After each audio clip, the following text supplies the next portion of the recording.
Misalam ya koluka kozongisa kimia na este ya ekolo Congo Démocratique mifungwami lelo na engumba Nairobi na ekolo Kenya.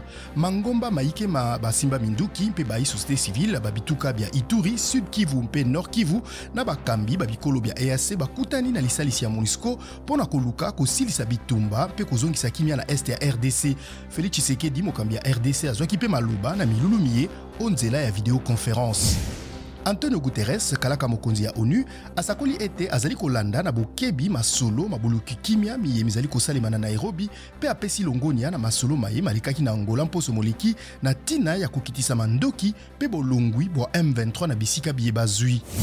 Bato zomi na mibale kati na bakima bitumba ya Kwamutu nituka ya Mai Ndombe basili kokufa na sanza mibale kaka na engumba Bandundu pona mpasi ya kobikela pe bozangi lisungi esakoli bakambi ba etuka e ya Kwilu.